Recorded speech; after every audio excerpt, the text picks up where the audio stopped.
continuidade das nossas reflexões sobre o livro Missionários da Luz. Nós estamos no capítulo 10. Eu vou ler um parágrafo anterior para dar uma sequência. Uma amiga do Alexandre, Verônica, enfermeira, disse a ele assim: irmão Alexandre, disse ela, depois de rápidos momentos de palestra carinhosa, iniciemos auxílio magnético. Precisamos incentivar o processo digestivos para que o aparelho mediúnico funcione sem obstáculos. Então, nós já falamos que de alguma forma as expressões materiais de funcionalidade orgânica para a mediunidade de alguma forma deve operar algum tipo de obstáculos, que sejam pequenos, comer demais, falar mal dos outros demais, né? E outros tantos elementos que podem representar uma distonia para o funcionamento perfeito da mediunidade, né? Ouvir mal, ver mal, né? Isso. Todas as expressões que possam de alguma forma criar uma distonia na harmonia de funcionamento, entre elas a alimentação, né? Para facilitar o processo, então, o que eles vão fazer? Eles vão alterar o funcionamento metabólico do sistema digestivo. Mas vamos lá. Não tive ensejo para interpelações verbais.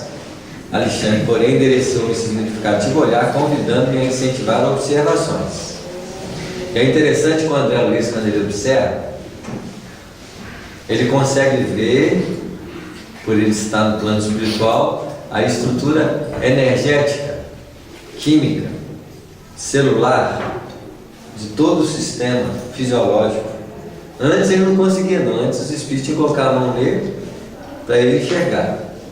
Mas na medida que ele passou por aquela cirurgia no plano espiritual, esse processo começou a se dilatar naturalmente. Principalmente as barreiras de impedimentos fisiológicos não impedem que ele consiga enxergar a natureza química, celular da fisiologia humana, física, né? Então ele vê, ele, Verônica e mais 3 assistentes diretos de Alencar colocaram as mãos em forma de coroa.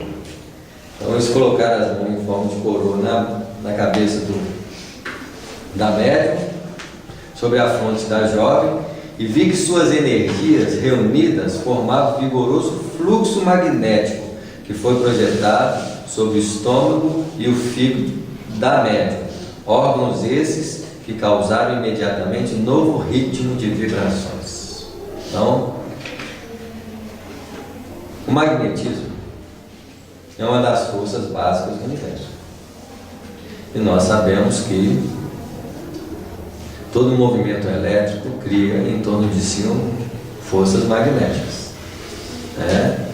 Então, se eu direciono um fluxo energético em torno de alguém, eu estou criando um fluxo também o quê? Magnético. Porque todas as forças no fundo são eletromagnéticas. Porque a eletricidade gera o movimento das partículas e o magnetismo consegue criar um campo magnético para criar uma forma de reter os movimentos dentro desse campo, né? Então o nosso corpo, ele está sustentado por um campo magnético criado pelo próprio espírito, que consegue reter os átomos e essas estruturas funcionais dentro desse dinamismo sem perder a sua característica própria. Por quê? Não só pelo campo magnético mental, até porque nós temos uma fisiologia espiritual que é chamada de perispírito, que está na base da manutenção da função fisiológica. Então, o coração funciona desse jeito porque está submetido a um campo magnético criado pelo próprio perispírito e criado pelo nosso pensamento. Isso quer dizer que se eu concentrar mentalmente minhas forças mentais sobre o meu organismo físico, eu posso ter resultados idênticos. Não resultados idênticos, porque ali estão 4 espíritos da ordem de Alexandre mandando uma insinuação mental extremamente forte, capaz de romper a resistência material que num primeiro momento funciona automaticamente. Porque o nosso metabolismo físico, ele segue o padrão de funcionamento básico, natural do corpo físico, incidido pela nossa força mental. É assim que funciona como um automatismo natural. Mas se eu concentro, eu posso romper de alguma forma as barreiras inibidoras de uma ação natural do funcionamento fisiológico. No caso deles, como eles sigiram uma força, imediatamente, a primeira alteração que ele vai descrever, um novo ritmo vibratório dos órgãos. Olha, quando nós damos um passe em alguém, nós estamos doando influxos magnéticos. Quando eu faço isso consciente do que estou fazendo. Porque eu posso dar o passe simplesmente de uma maneira mecânica. Quantas vezes nós estamos dando passe com uma preocupação qualquer? Então quem está dando passe? Não sou eu. O espírito meu assistente pode até estar dando. Pode estar até retirando energias minhas. Mas eu não estou dando. Porque dar passe é mentalizar energeticamente em torno do outro. Mais importante do passe não é o movimento das mãos, mas o movimento do quê? Das partículas mentais, que obedecem naturalmente o influxo do pensamento. Então, para me dar passe, eu tenho que pensar energeticamente no que eu estou fazendo. Porque senão vira um ritual mágico que não tem função real. É assim? Então eu preciso compreender que da mesma forma que eles fizeram, eu posso fazer. Imagina você concentrar suas energias no centro físico de uma pessoa. Você está irradiando energia naquela região. Se você está concentrado com esse objetivo. Então nós estamos vendo aqui, os amigos aqui, concentraram-se as forças emitidas. Então a emissão de forças, projeção de partículas sobre a mente, partículas essas que podem ser de estruturas espirituais, a química espiritual. Como nós temos o oxigênio, o nitrogênio, nós temos uma química espiritual dessas partículas espirituais que transformam-se na característica material do plano espiritual. Porque se o plano espiritual, por exemplo, tem atmosfera, a atmosfera do plano espiritual é feita de quê? Já que é para respirar. Nitrogênio e oxigênio. Oxigênio e nitrogênio. Nitrogênio e oxigênio esses que não são da órbita material da Terra. Ou então uma substância similar para que o perispírito possa respirar e viver na atmosfera de lá. Então nós temos dois planos de vida, na qual nós funcionamos naturalmente. Eu respiro a atmosfera da Terra e respiro ao mesmo tempo a atmosfera espiritual em que nós estamos inseridos na realidade física. Ou vocês acham que não tem plano espiritual em torno de nós? Há uma duplicidade de sistemas nervosos funcionando ao mesmo tempo. Um emite forças físicas, outras emitem forças semifísicas, ou partículas invisíveis, ou subpartículas que a ciência começa a descobrir, que chama até de outros nomes. Então, existem dois tipos de atmosfera, dois tipos de respiração, dois tipos de visão, que funcionam basicamente quase do mesmo jeito. Porque se a visão é estruturada por partículas luminosas, se eu imagino uma imagem na cabeça, eu estou fundamentado pelas mesmas manifestações de ordem de formação de imagem.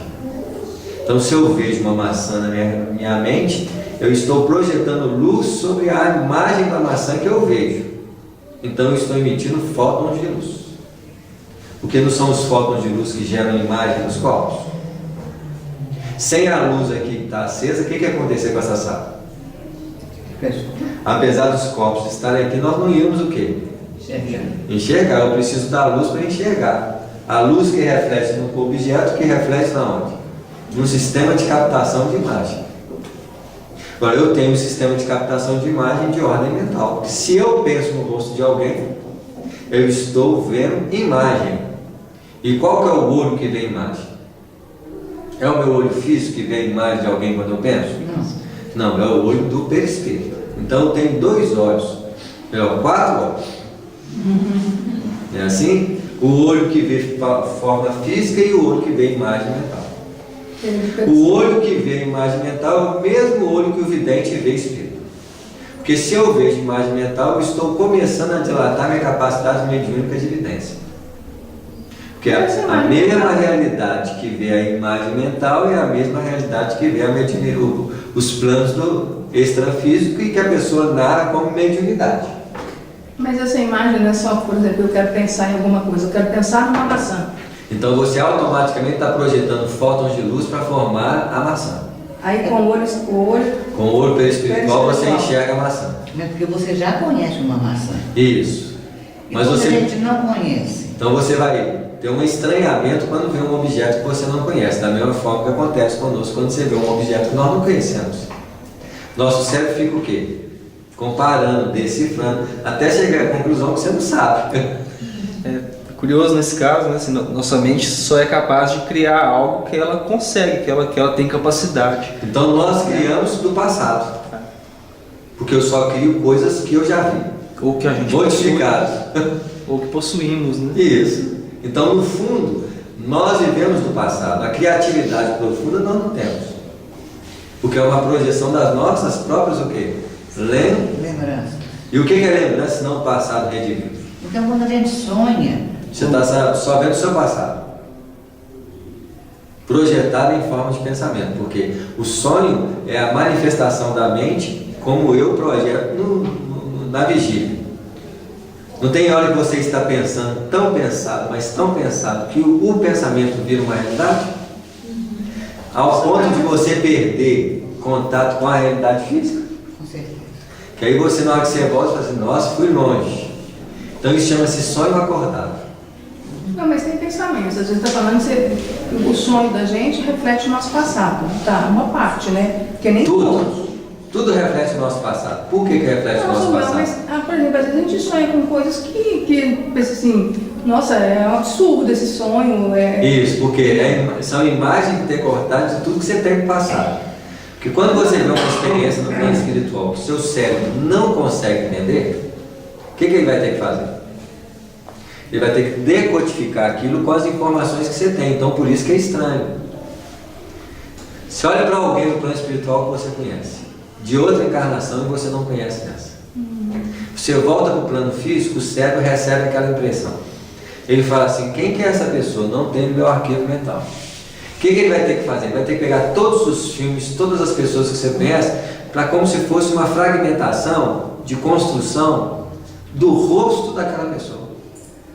Porque por mais que seja diferente os olhos, é uma diferença igual. Por mais que seja diferente o nariz, é um diferente igual. Então o que você vai ter que fazer? Você vai ter que reconstruir aquela pessoa quase igual a ela, mas com cara de todos os rostos que você já viu. Por isso que você vai sonhar. Então, uma vez eu li um livro, uma enciclopédia que falava uma mensagem do Ramatiz. Aí o Ramatiz estava falando dos animais do sol.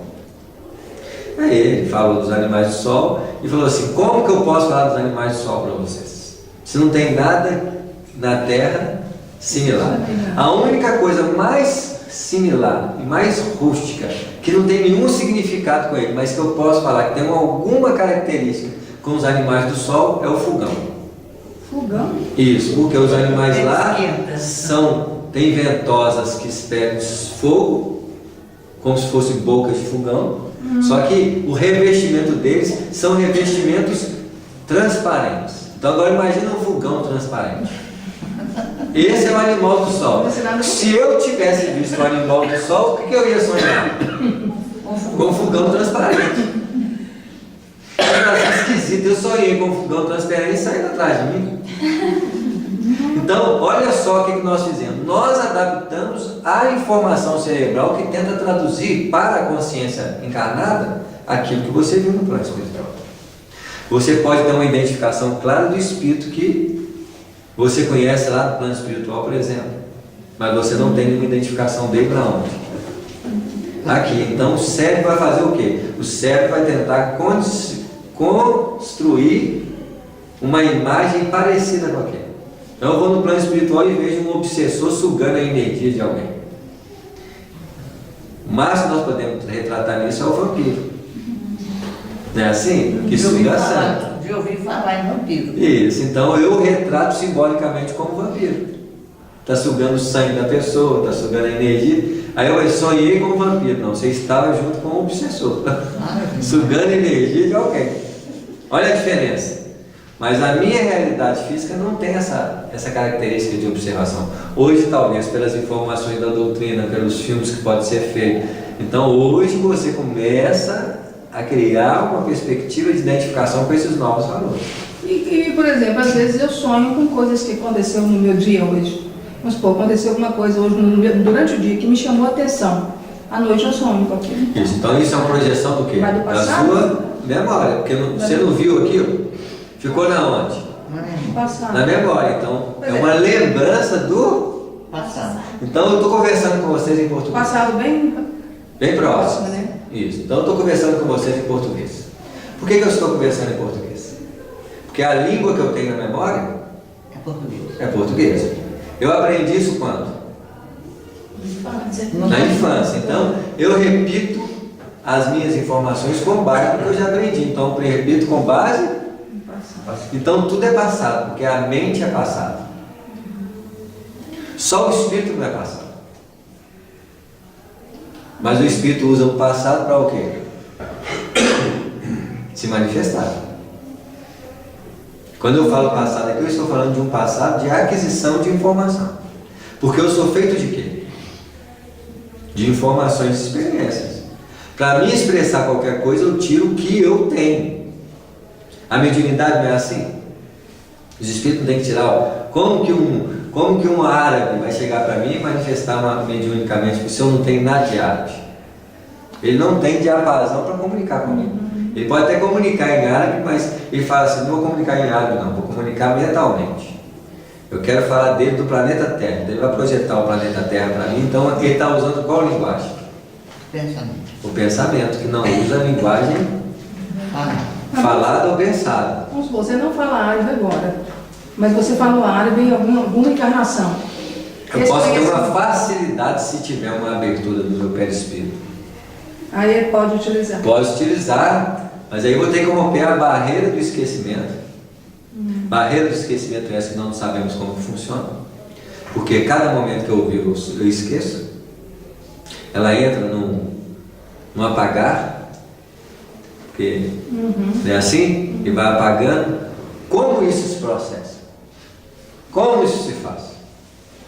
Então uma vez eu estava fazendo palestra na PUC, já te falei isso para vocês, sobre reencarnação. Aí uma menina estava no fundo não escutava a minha palestra, não, ficava fazendo o dever dela. Ela foi a que fez a pergunta.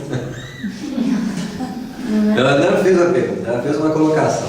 Eu não acredito em reencarnação porque eu não lembro das minhas vidas passadas. Aí eu falei com ela assim, então você só acredita naquilo que você lembra? Ela, ela. Então deixa eu te perguntar uma coisa, você lembra quando você tinha 1 ano de idade? Ela não, então você não teve 1 ano de idade também. Porque a reencarnação é um processo de apagamento do esquecimento, tal qual você acontece no processo da própria vida. Na verdade, o tempo vai sendo comido pelo esquecimento. Então, qual que é a diferença de eu não lembrar a reencarnação da vida passada de eu lembrar quantos anos de 1 ano que eu tinha? Qual que é a diferença? Nenhuma. Porque, na verdade, reencarnar ou a vida, ela é feita de esquecimento. Samuel, determinados livros falam muito sobre essas janelas Killer e não sei o quê. Vai abrir uma janela, a gente vai lembrar de determinada coisa, aí fecha aquelas janelas, abre outras janelas. Isso aí, a maior facilidade que nós temos de lembrar coisas mais recentes. Algumas vezes nós lembramos de coisas, algumas pessoas têm um padrão de qualidade de lembrar coisas mais o quê? Mais passadas.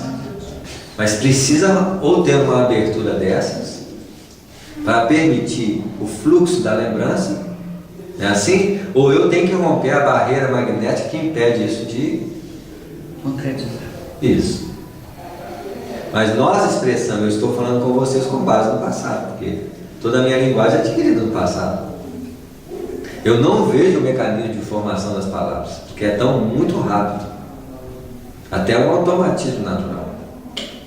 mas ele é baseado num conceito adquirido. É assim? As minhas informações espíritas eu tirei da onde?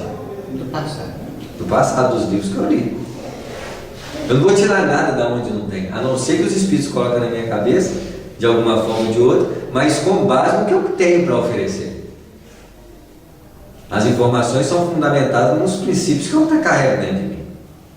Mas a ideia nova, o princípio novo, é uma articulação do pensamento dele usando o que eu tenho de velho. Por isso que no velho eu posso criar o novo. Tanto é que muitas coisas novas são o velho o quê? Renovar. Renovar. Melhorar. Não é assim? Em Pentecostes, então, os apóstolos ele tinha um conhecimento com aquela língua anterior ou foi uma questão de pensamento? As línguas são daquela região. Então, é como se alguém aqui fala inglês e o espírito falasse inglês, o médico que tem o inglês dentro dele falaria o quê? Então eles tinham aquela língua dentro deles. Isso. Então eles tinham um arsenal de experiências dentro de si, no mínimo, por ser uma região que fala uma linguagem mais comum, não vai ser difícil de ter uma linguagem daquelas para os médios que tivessem experiência dentro dela. Nós não sabemos se os médios que estavam lá falaram as línguas que já sabiam ou falavam línguas que não sabiam. Tá claro? Mas pode também ser, por serem médiums que talvez tinham essa qualidade mediúnica, então ela pode se expressar isso naturalmente. Como acontece com muitas crianças hoje que falam o quê? Eles chamam de gênios. O que são os gênios que falam poliglotas? São espíritos que não apagaram a linguagem, a memória da linguagem dentro deles. De alguma forma, só um estímulozinho aflora. É igualzinho o menino que toca piano com 4 anos de idade. Ele reencarnou, não foi tamponado a característica artística dele. Então, um estímulo, ele escutou a música, a mãe cantou, está na barriga dela. Escutou a música pela mãe, colocou a música e ele ensinou a barriga, ou ele é surdo. Não, ele É assim? Então ali já estava o quê? Estimulando as lembranças do passado.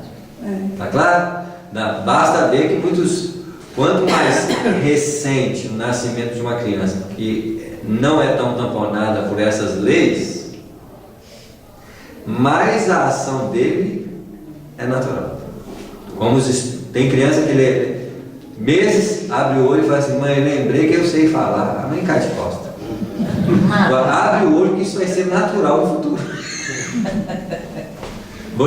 Eu vou lembrar não só conceitos repetidos de aprendizado, por exemplo. Vai chegar uma hora, por que eu vou introduzir um chip de linguagem em mim? Com as informações da linguagem. O que eu faço com a linguagem? Eu não assimilo linguagem em mim para guardar? Isso uma hora alguém vai fazer para nós, colocar aqui, não vou precisar de aprender língua. É assim? Assim, os fatores técnicos da vida. Mas isso só é permitido se você já não precisa disso com base na sobrevivência. Porque eu não preciso mais passar por isso, então eu vou facilitar a sua vida. Necessidade de falar várias línguas, isso tudo vai ser superado naturalmente. Até você criar um aparelho que codifica naturalmente a fala do outro. Isso aí não vai precisar muito tempo não, porque a ciência já está aí muito próxima. Vai pegar um óculos desse com um chipzinho aqui, a pessoa fala em chinês, você entende o quê? Já tem. Ele responde, ele escuta naturalmente, então as barreiras de linguagem vai acontecer o que com elas?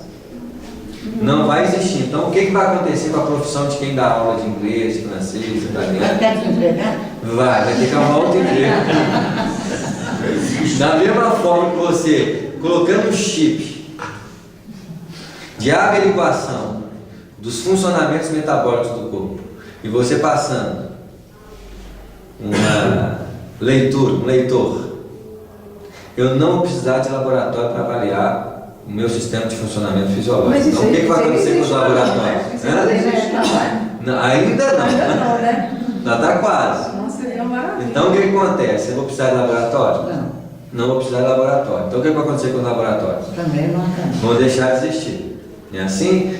Está fadado a perder muitas profissões. medicina, psicologia, cada vez mais vão o quê? Sair de voga. Temos substituir por coisas. Isso, porque o que vai ser a profissão do futuro? Artes, cultura. Nós vamos ser um mundo artístico, no mínimo. Um mundo de diversão superior. Não vai ter médico, não vai ser Pra quê? Vai ter problema para ter psicólogo, vai ter problema para ter advogado, vai ter problema, não, vai ter doença, não. Então o mundo vai melhorar tanto que nós vamos ter que criar novas necessidades profissionais para a nossa vida. Basta ver que nós vamos aprender a alimentar, então uma das bases de sobrevivência para ganhar salário já não vai ter, porque eu não preciso mais trabalhar para comer. Então eu vou trabalhar por amor. Porque a função exercida vai ser indiferente ao que eu ganho. Isso aqui já é de espírito, então. Tá claro? Tem umas coisas que parecem.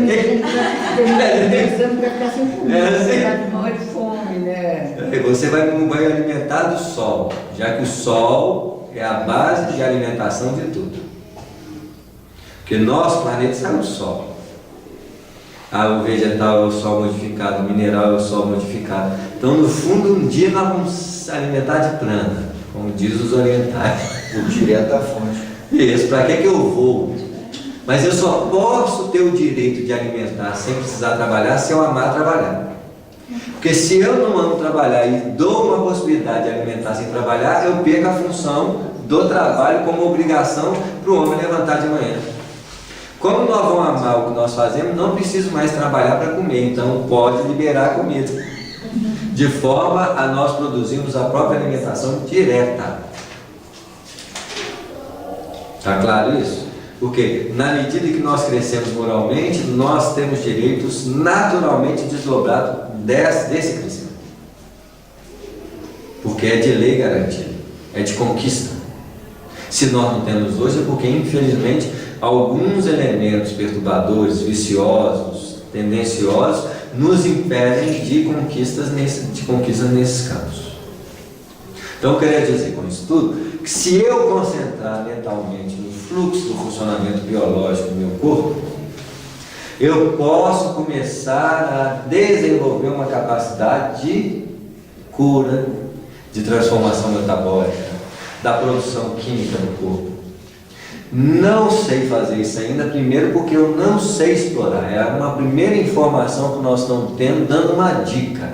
Só cresce quem quer. O reiki é um tipo disso? Porque eu estava até vendo que eu estava com vontade de fazer o curso, sabe? E tem o nível 1, 2, 3. O nível 1 é você aprender a fazer em você mesmo. Então é como se fosse um mecanismo de autocura. Isso mesmo. Então, Aí depois você aprender a fazer no próximo. isso Eu mesmo. estou pensando que da mesma forma que a gente consegue adoecer o nosso organismo com os nossos pensamentos negativos, né, a gente pode fazer o caminho contrário. Né? Isso mesmo. Então já estou um grande passo se eu já não perturbo minha vida. Com palavras malsãs, com perspectivas desarmônicas, com emoções perturbadas, o que é muito difícil. Tá Ainda claro? é muito difícil. Isso, mas quando eu objetivo isso como processo de educação do meu próprio ser, porque nós estamos sempre esperando dos Espíritos, esperando de Jesus, esperando de Deus, para fazer um trabalho, quem tem que fazer? Nós temos que acordar, gente. A era da dependência é uma era infantil, espiritualmente falando. Nós éramos crianças espirituais que dependiam de tudo, de todos. É assim? Mas os Espíritos são muito sábios e vão distanciando de nós. Na medida em que vê que nós podemos dar o quê? Os nossos passos. Isso. Por que eu vou ficar na dependência de sustentar uma criança se ele já não é mais criança? Mas isso é porque a gente não sabe enxergar as coisas, né? Isso mesmo. Porque desde aquela época lá de Jesus, a gente sabe bem dos ensinamentos dele, de como que as coisas são feitas, né? Certo, mas Não eram são- tudo são- falado de que forma? Não são processos, não são coisas que Jesus, situações que Jesus vai resolver, como você falou, Não. dos espíritos vão resolver. Jesus já chama aquelas pessoas para terem, né, elas mesmas terem uma iniciativa, para ter essa possibilidade de cura. Dos né? espíritos amadurecidos da sua época, sim, a maioria que era infantil, que era. Ele não podia falar assim. Sendo que nós ainda precisaríamos de um processo de despertar consciencial ao longo do tempo. Por isso das parábolas. Isso, parábolas, as informações simbólicas, Então hoje nós não entendíamos nada que Jesus falou, porque na verdade ele falava espiritualmente. O que Jesus falou? Falou do conteúdo que a doutrina espírita está falando. Então ele falou da realidade o quê? Então o que é evangelho? O Espírito. Espírito, é o espiritismo. Então, mas isso aqui é uma expressão filosófica, não, isso é evangelho. É a claridade da realidade do Espírito. Quando Jesus falou, sois espíritos, ele falou de outra forma, simbolicamente. Então, nós precisamos de muito tempo para hoje pegar a coisa clara e compreender a ilusão da matéria. E todo sofrimento, eu venci o mundo. Quer dizer, eu não estou submetido ao processo do mundo, às interpretações de sofrimento que o mundo cria, às ilusões da morte, às ilusões do sofrimento, às ilusões da dor. Tudo isso é um engano que nós vamos ter que amadurecer para olhar com outros olhos. É igual, como diz, a maioria dos nossos sofrimentos são uma criança esperneando, buscando solução que os espíritos olham para nós assim: eu não vou te dar atenção sobre isso, porque você está fazendo um showzinho. Raça. Lógico, eu estou falando isso aqui numa maturidade muito grande de visão. Eles não vão falar isso na nossa casa, parece até uma afronta, né? Mas eles não vão chegar nem perto, porque cada espírito atende a necessidade do espírito que está precisando. Um espírito terra-terra, ele vai ficar desesperado quando alguém sofre alguma coisa. O espírito intermediário já vai ter um nível de compreensão, já não vai sofrer tanto, mas vai ter algum tipo de abalo. Quanto mais elevado, mais o espírito compreende que aquilo é uma ilusão. Então vamos pegar o extremo do sofrimento humano, a morte. Qual que é o sofrimento da morte para os espíritos? Nenhum. Voltou para o plano espiritual, meu filho. A ilusão para quem se agarrou e quem morreu, que está sofrendo porque não sabe da realidade espiritual. Quando nós conscientizarmos e sabemos que a morte não existe, acabou o sofrimento. Se nós sofremos, porque nós acreditamos. Não temos essa visão como realidade. Mas meu filho não ouviu, morreu, seu filho não tem quase 3 anos, ele já está adulto do outro lado. Só se ele precisar ficar como criança, ele vai continuar como criança. Como por exemplo no caso do livro do André Luiz, que o menino tinha suicidado no passado e ele precisava manter-se criança porque eles estavam fechando a ferida criada pelo suicídio. Se ele retornasse a adulto, ele voltaria ao complexo emocional ligado à ferida e toda uma barreira de problemas que ele não estava preparado para lidar com aquilo. Então preferiu manter ele como criança, sofrendo lá, garganta ruim, um processo lá e reencarnando de novo. Se antes ele tinha um problema sério de garganta, ele vai ter agora um resquício de problema de garganta, como se fosse um arranhado daquele processo de suicídio que ele tomou o veneno no passado, não é assim? Na 4ª reencarnação já não tem rouquidão. E tem gente querendo fazer regressão de memória. É ruim. Tem vários livros, infantos juvenis, infantis, que a gente lê para as crianças, livros espíritas, que mostram o desencarne de crianças. E nesses livros, as crianças vão reeducando eles no plano espiritual. Né? E esses livros... Quanto tempo vai durar essa educandade? Depende. Mas então a criança, ela morre criança e durante o tempo ela de fato vai com o educandário. Vai, conforme o espírito. Se o espírito é mais terra-terra, em condições de incompreensão, eles mantêm aquilo até na hora que for necessário. Tá claro? Ou, se eu tenho alguém que está sofrendo, e eu já sou adulto, mas ele precisa ver a criança, então o que eu vou ter que fazer? Vou ter que me moldar a criança e voltar lá para dar a função que eu preciso fazer, que é, quando as mães choram a morte de um filho, o filho tem que ir lá todo: mãe, para de chorar, eu estou aqui. No dia que ela vê o filho, abraça o filho, você não morreu mesmo não, no outro dia ela começa a nascer, a ficar mais o quê? Tranquilo. Ela não sabe por que ficou tranquilo, mas ela ficou tranquila, porque foi feito um trabalho desse, de aproximação da criança. Mas aí, a partir do momento que isso, eu posso manter essa criança enquanto ela está assim, melhorou, vamos fazer um trabalho de reestruturação para processo adulto de novo? Isso pode acontecer no sonho? Pode. Acontece demais no sonho, que é a forma do espírito sair do corpo e encontrar com alguém que está no plano espiritual. Tá claro isso, gente? Tá. Então vamos embora. Para pra também a frente. criança pode voltar imediatamente ao corpo adulto. Pode. Muitos espíritos superiores desencarnam como criança e já viram adulto na hora de sair do corpo. Aqui da criança. Mas sou eu. Tem um filme muito bacana Tem um filme muito bacana daquele ator que fez como é que chama? Que ele até se suicidou recentemente, né? Robin Williams. Isso. Que os filhos dele estavam do lado dele o tempo todo como adulto e não reconheciam. Tinha um até que era negro, né? É, você vê, pô, não conseguiu perceber a essência do filho. É, o amor é. Porque nós reconhecemos filho e parente por longe. Robin Pela Williams. imagem. Pela imagem. Amor à verdade. Se você tiver um filho desencarnou, ele vai ter que ficar criança para provar que ele é ele. Ele não reconhece. Se aparecer um adulto lá e falar assim, oi pai, assim, mas pai por quê? Eu não Quem sabia. que é você? Eu não sabia. Ah, eu sou seu filho. Filho desse tamanho? Não é Filho doido. criança. Por que nós temos que amar as criaturas fora do padrão da vida? Justamente. Porque todas as criaturas podem ser nossos filhos. Porque se meu filho criança virou adulto e todo mundo é adulto, eu vou amar ele só porque ele foi meu filho por nome? Vai ser até estranho, porque você não vai ter um amor pelo adulto que está lá. Você vai querer que ele volte a ser criança para você amar a criança lá e falar assim, ô criancinha. Por exemplo, uma reunião de sucessão onde vem as criancinhas e falando que ela está ali, né, com aquela pessoa que ela quer brincar ou porque sente saudade, alguma coisa assim, né?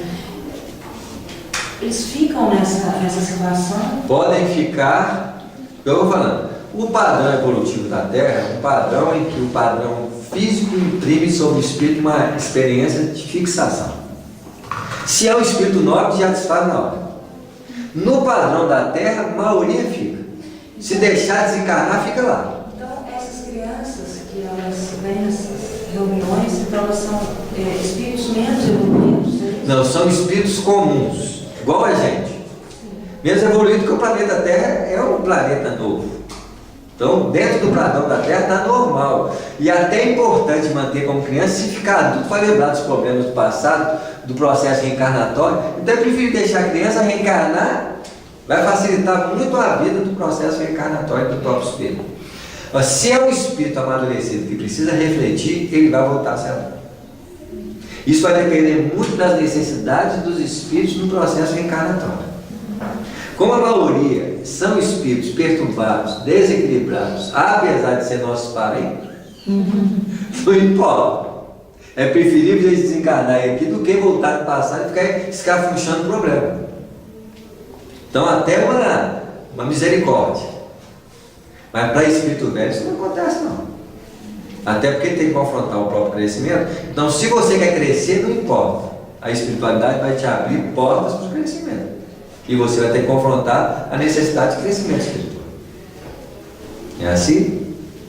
Tanto é que o problema não é só de criança. O próprio André Luiz não mantém a afeição.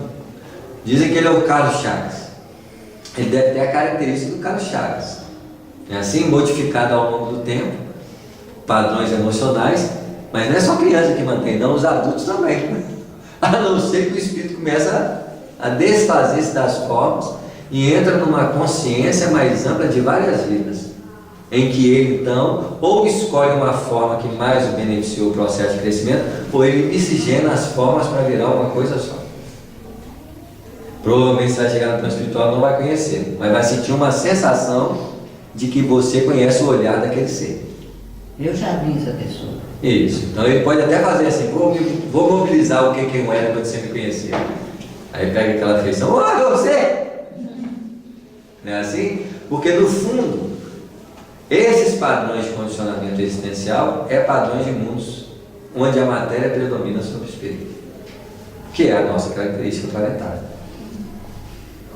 Tanto é que a morte é sofrimento, doença é sofrimento, isso é sofrimento. O André Luiz, quando chegou no plano espiritual, era uma lamúria só.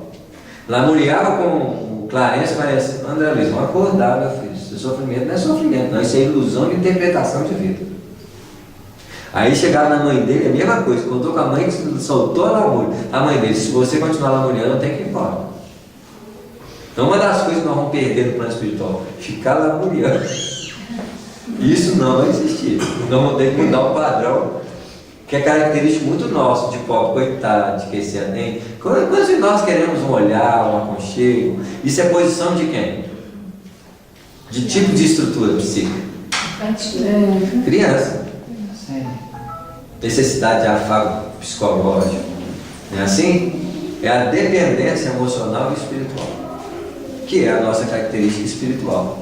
Nós ainda não somos aqueles espíritos sustentados em si mesmos, cujas bases de manutenção nascem de Deus, ou dos planos superiores da vida. Ah, você vai ser crucificado. Não vai ser crucificado, não vai ser crucificado no meu corpo. Já tomar a cicuta, meu corpo vai tomar, você não. Você vai morrer, não vai morrer, não quer morrer no corpo.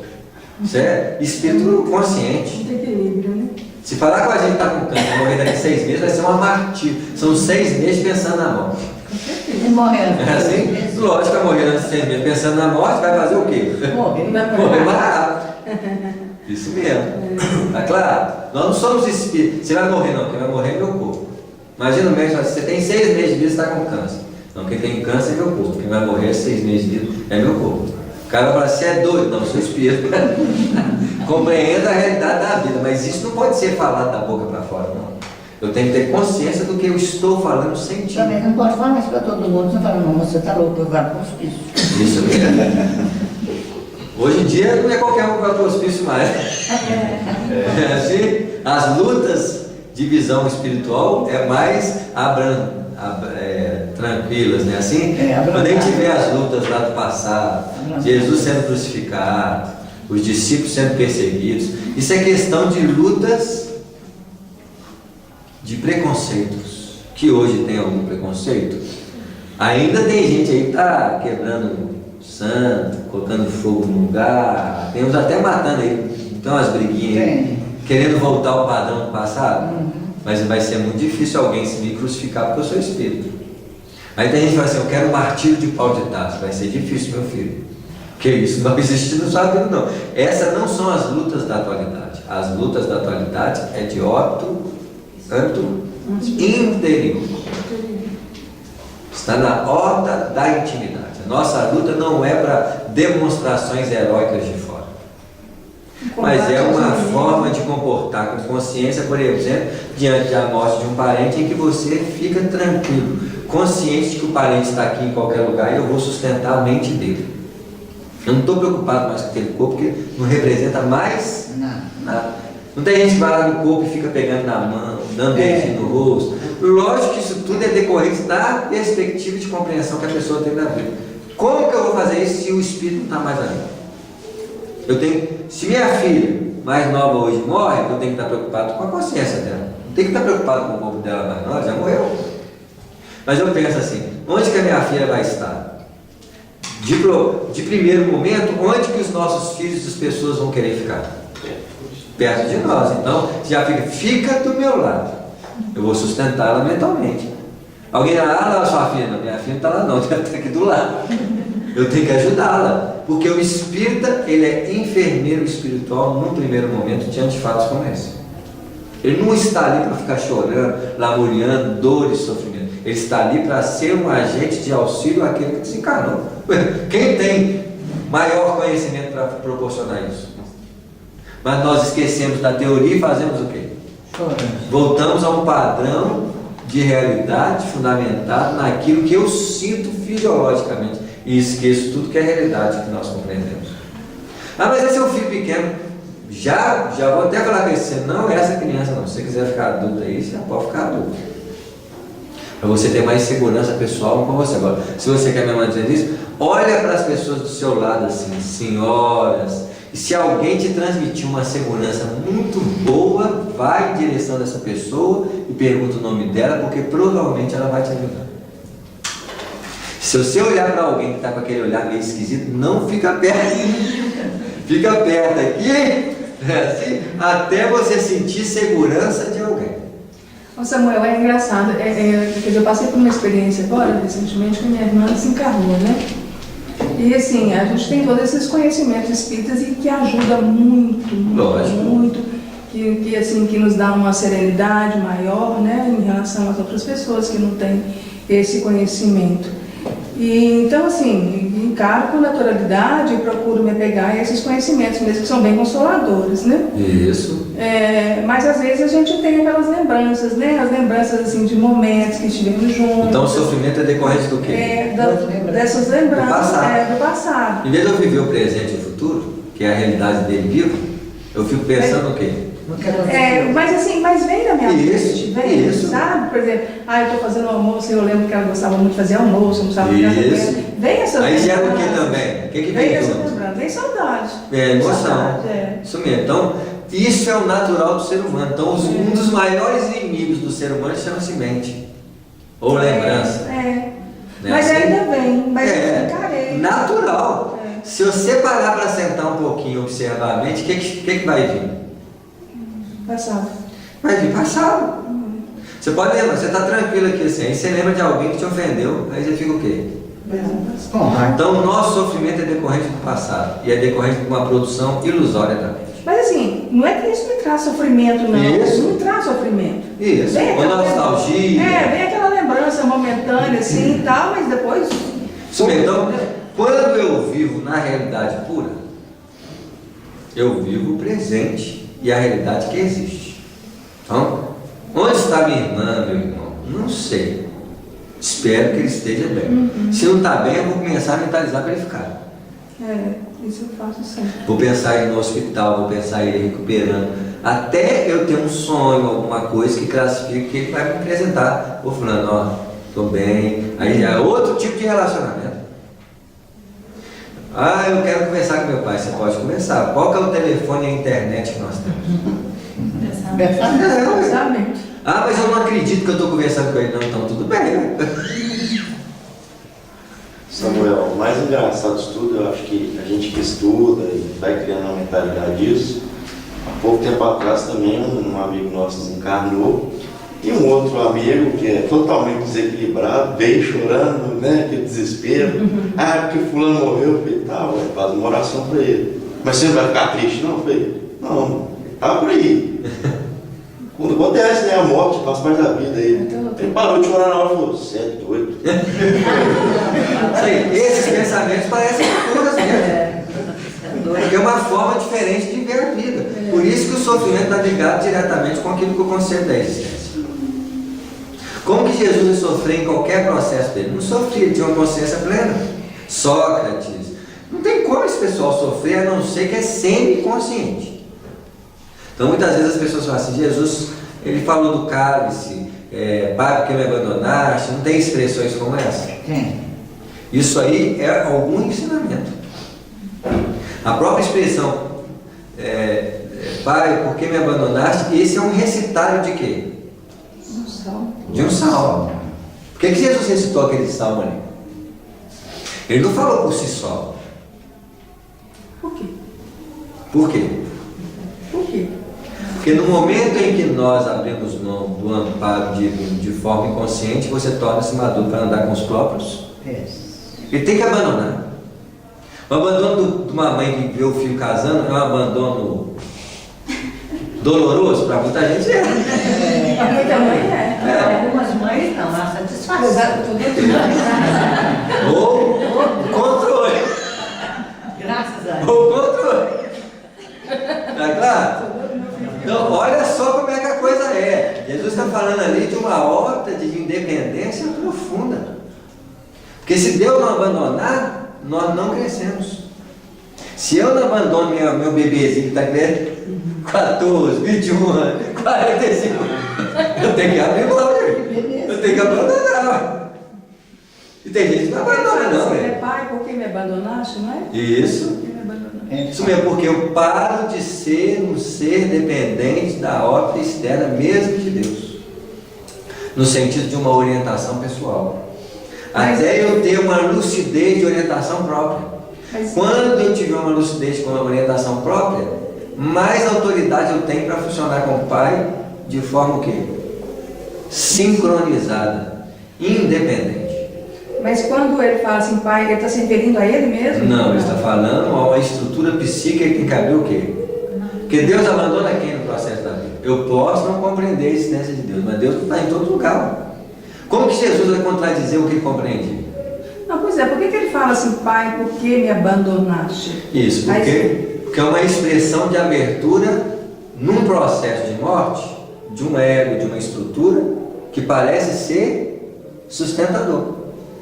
Pai, por que me abandonaste? Porque o que é que isso vai sustentar no processo de crescimento pessoal? E essa estrutura, por exemplo, o conhecimento da imortalidade da alma é uma fundamentação divina. Eu sei que eu não morro. Mas na hora da morte mesmo, isso vai me abandonar. E isso tem que me abandonar. Porque senão eu não morro e vejo a realidade em si. Quando eu morro e não vejo que eu morro, eu acredito em quê? Que a alma está. Não acredito mais não. A crença é baseada no conceito adquirido. Se eu morro e não morri, seria incoerente alguém falar assim, você acredita que você não morre? Imagina alguém me fazer uma pergunta assim, você acredita que você não morre depois da morte? O que eu vou responder? Meu filho, eu não acredito mais. Eu tenho que abandonar esses conceitos. Eu tenho que abandonar a estrutura de sustentação de um pai, porque que pai que é esse? Pai, perdoa, eles não sabem o que fazem. Deus perdoa alguém, gente? Não, então não é Deus. Jesus estava falando de uma estrutura mental de quem estava fazendo. O conceito divino dentro deles que um dia vai cobrar. Então, olha, pai, estrutura psíquica divina de todo mundo está me crucificando. Prepara para te perdoar, porque na hora que você lembrar que você me crucificou, vai ser uma dor funda. Em lugar de perdão da própria pessoa, para ela mesma. Isso, que é uma estrutura divina que está dentro dele, pai, como reflexo de conceito profundo, que um dia você... Quantas pessoas sofrem pelo que fez no passado? Ignorância. Eu não posso sofrer porque eu tenho uma consciência. Eu fiz um aborto antes de conhecer a doutrina, imagina.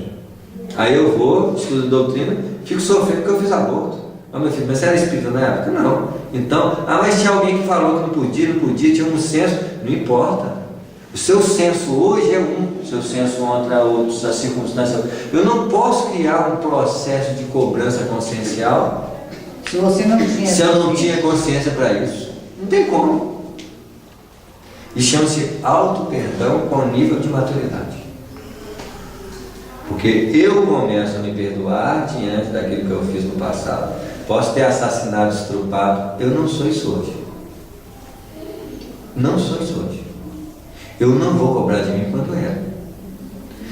A divindade não quer saber o que eu fui, ele quer saber o que eu sou.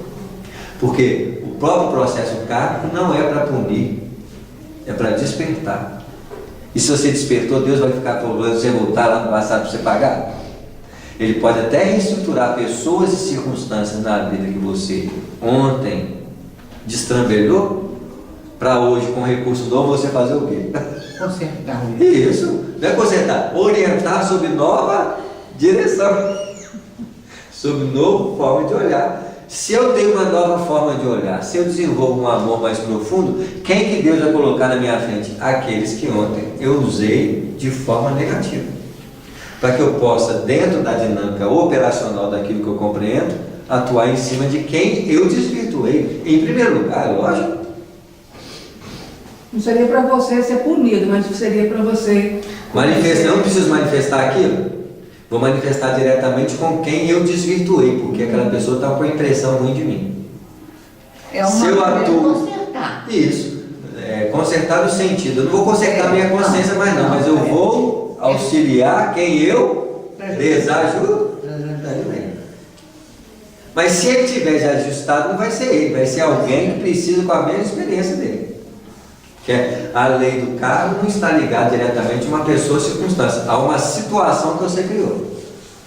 E que você, agora, sob um novo patamar, você tem que desenvolver naquela direção. Então você vai atuar em cima daquele propósito educativo. Pode até não ser com as mesmas pessoas. Não precisa. É assim?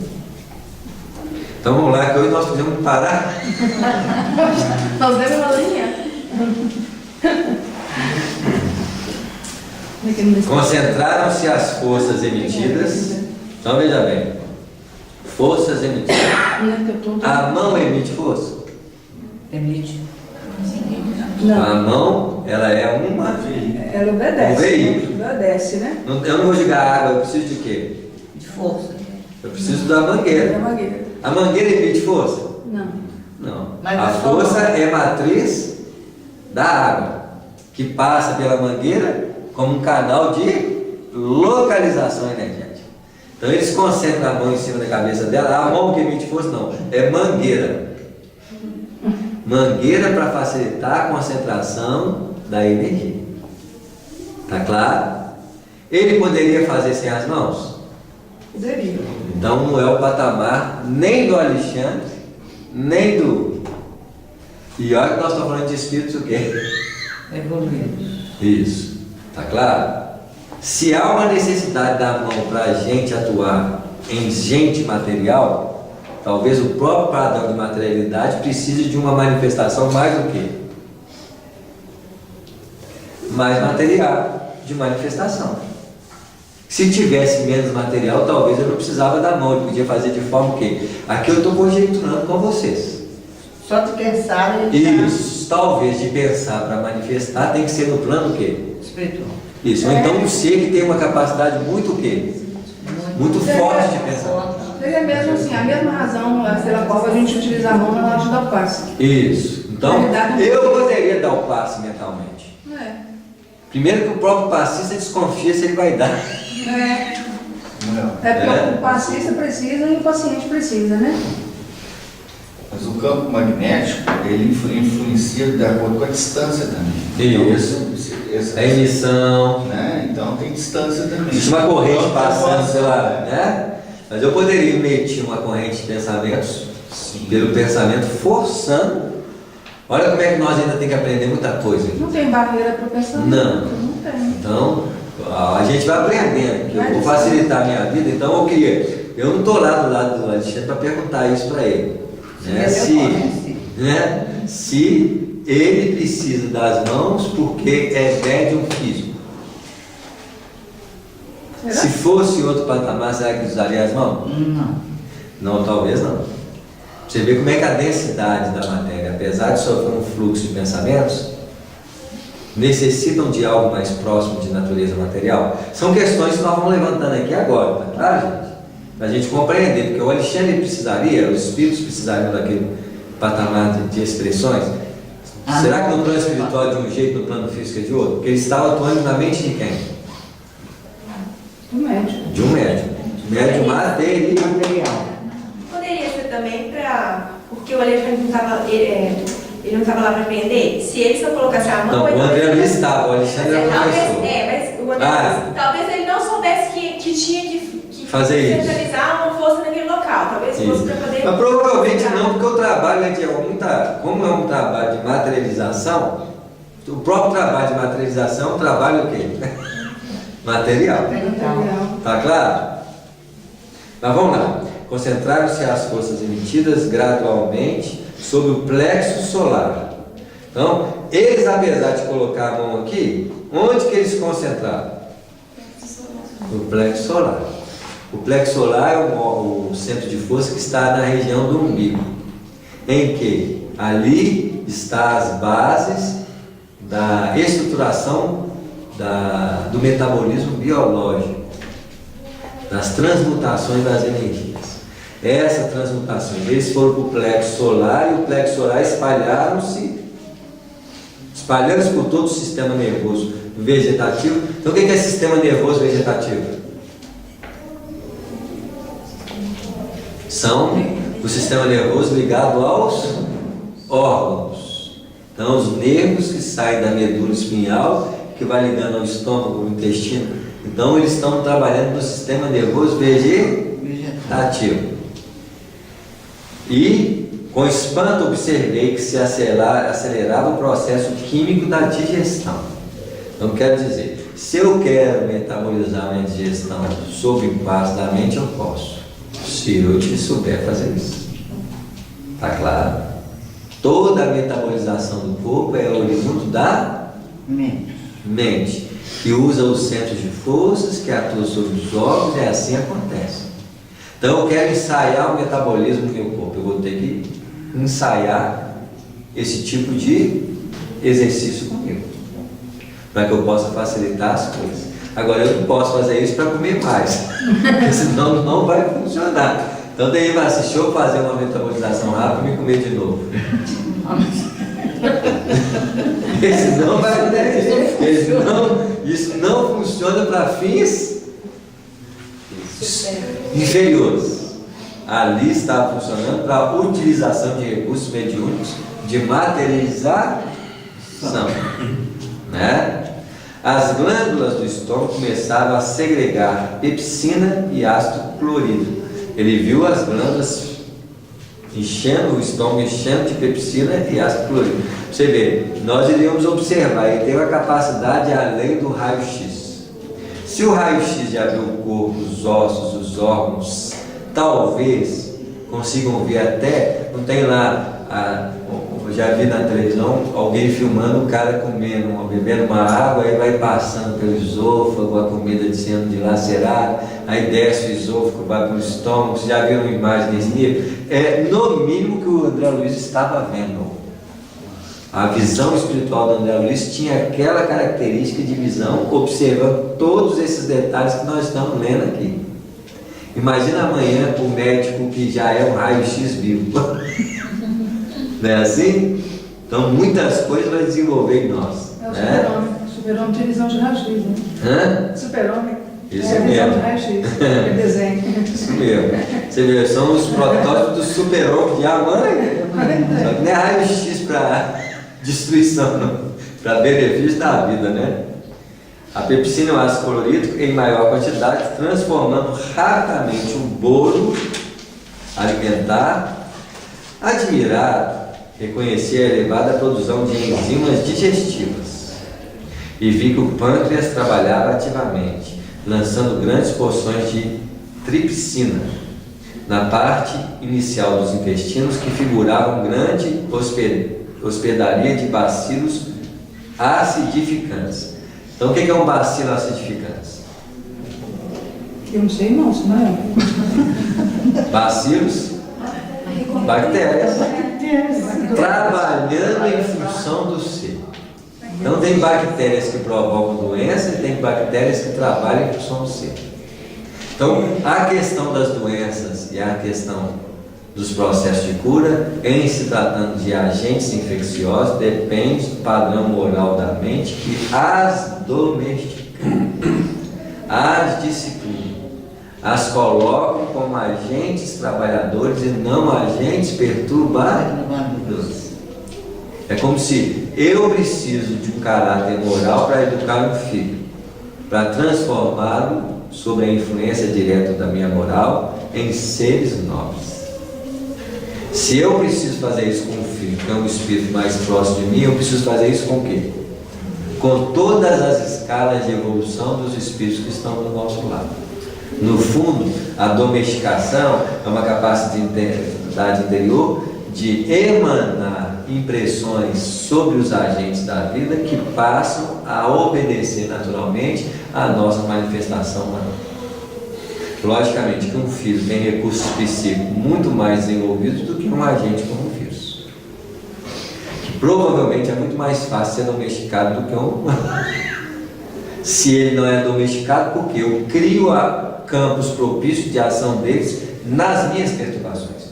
Porque as minhas perturbações geram um clima adequado de infecções e desses agentes em torno de nós. Porque nós somos um campo unificado de campos múltiplos. Campos múltiplos esses que os agentes vão chegar em sintonia perfeita com eles. Então nós criamos as possibilidades de doença e de saúde através da forma de sentir e de pensar. São as bases de manutenção do equilíbrio dentro da vida. Na realidade, essas mesmas bactérias que nos auxiliam são as mesmas nos trazem doença, elas não, né? Nós. Isso, só que elas são do passado, que foram domesticadas, mas as bactérias não vão crescendo, não vão ampliando. Aquelas nós domesticamos, essas nós vamos ter que domesticar. Porque no fundo, a mente de um ser, ele vai crescendo para ajustar os agentes inferiores a ele a um padrão de harmonia com ele.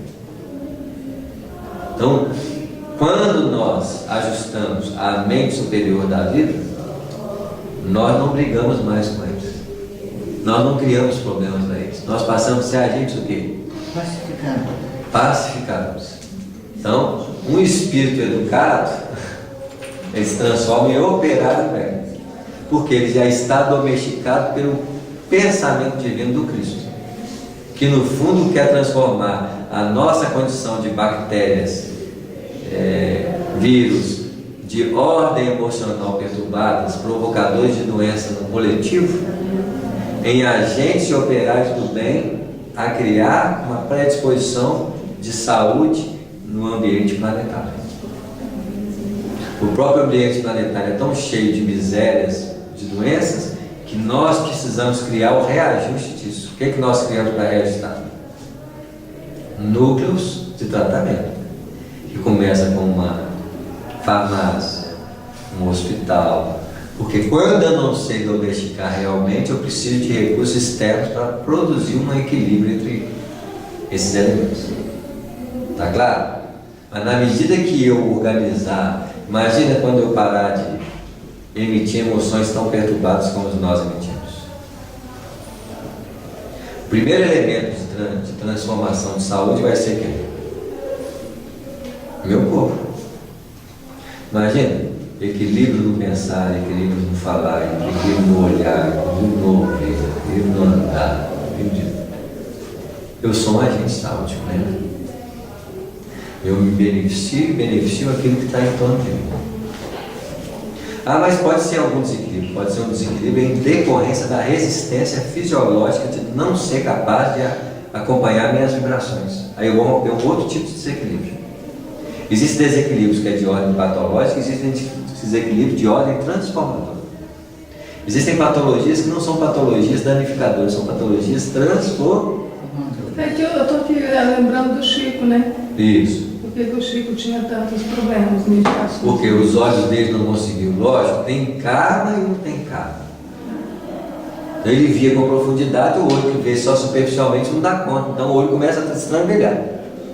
Aí vai criar uma doença de olhar. Porque o ajuste do olho, ele fala com o olho assim, eu não estou acostumado a ver desse jeito, não.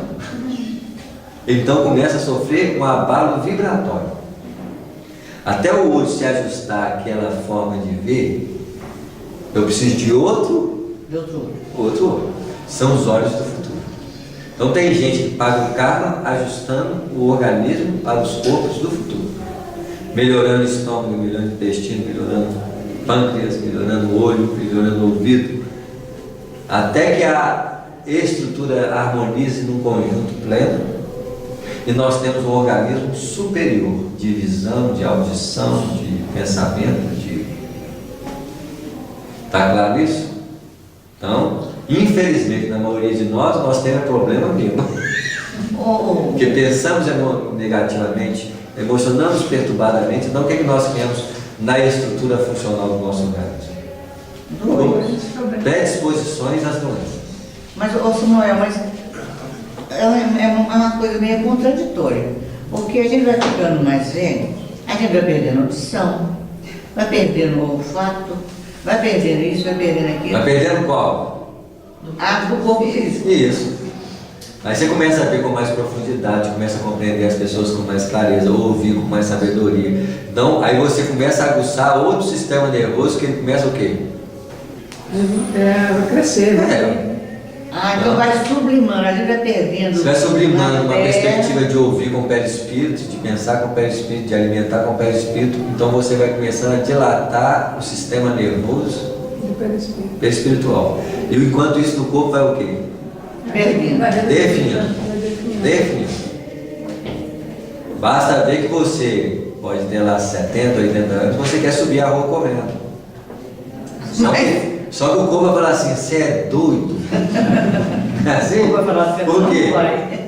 Porque, gente, se nós olharmos bem, desde que nós nascemos, quando abrimos o olho, é como se o nosso ser estivesse dentro de uma caixinha com uma abertura. Isso não altera. O dia que nós nascemos, nós estamos olhando por essa janelinha aqui, né? Assim. E até hoje nós estamos olhando. O efeito transformador não é aqui. O efeito transformador e mutador é na onde? Tanto é que você não vê seu envelhecimento. Como é que você verifica seu envelhecimento? No espelho e na sensação. Se você não tivesse espelho, você não sabia que você está envelhecendo. Você tiraria uma lógica. O outro está envelhecendo, eu também estou. Você já notou que nós estamos olhando assim, né? O marido olha para a mulher e fala, você está envelhecendo, porque ele não vai quitar, não. É verdade. Por quê? Ele não se vê. Ele não se vê. Ele só se vê de vez em quando no espelho. Aí ele olha no espelho, não, estou envelhecendo. É melhor tirar no espelho. Mas é porque o homem envelhecer é chato, né, menina? Isso mesmo, olha só, né? Ainda tem isso a favor dele, né? Você vê, olha as ilusões. Por quê? Eu não percebo as coisas acontecerem, porque a minha percepção mais clara é da consciência. Minha consciência tem a mesma idade, meu corpo não. Minha consciência tem o mesmo tempo. Você olha assim e fala assim, gente, eu queria fazer isso, mas alguma coisa está o quê? Impedindo. Por isso chega uma hora você tem que trocar de corpo. Para que eu vou ficar? Tem gente querendo ficar com 150 anos, 200 anos. Para quê, gente?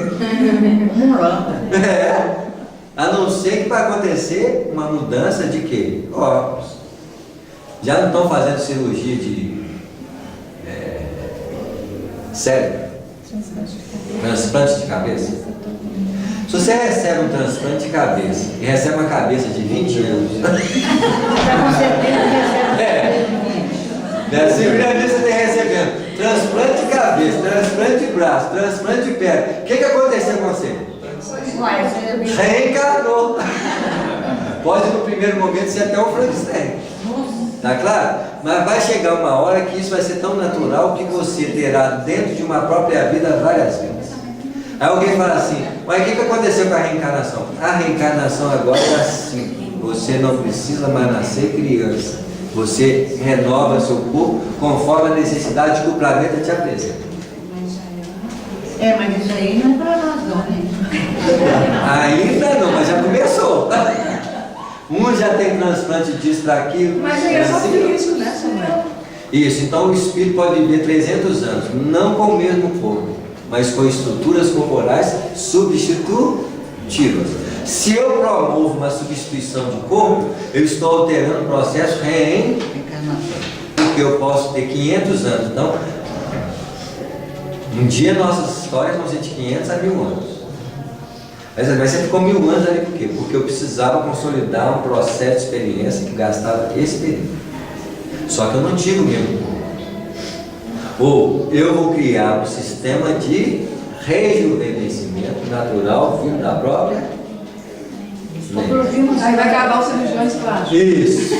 Vai mudar o processo de funcionamento da lei física corporal.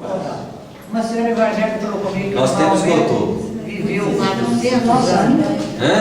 Uma senhora evangélica falou comigo que o Maomé realmente viveu 400 anos. Você vê, né?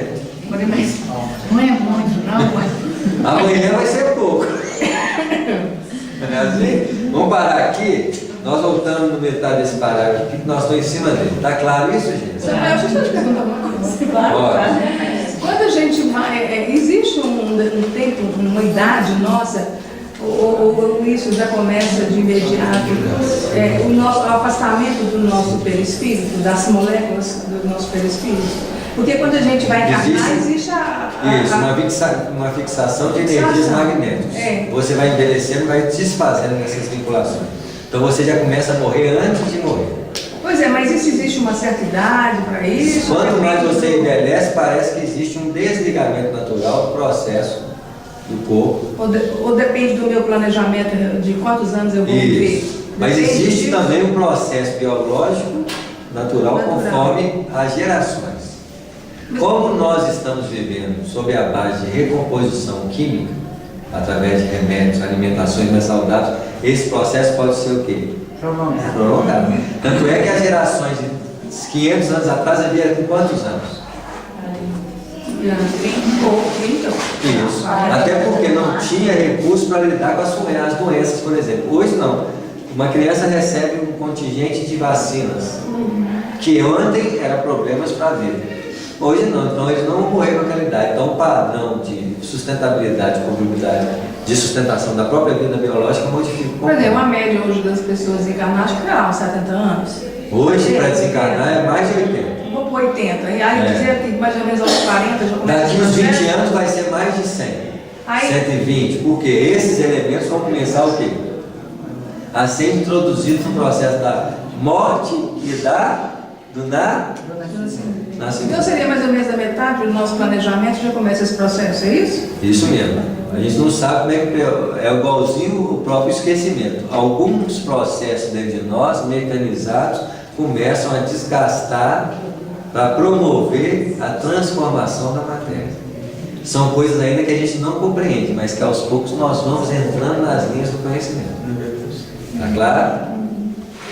Muito bem, vamos encerrar? Né?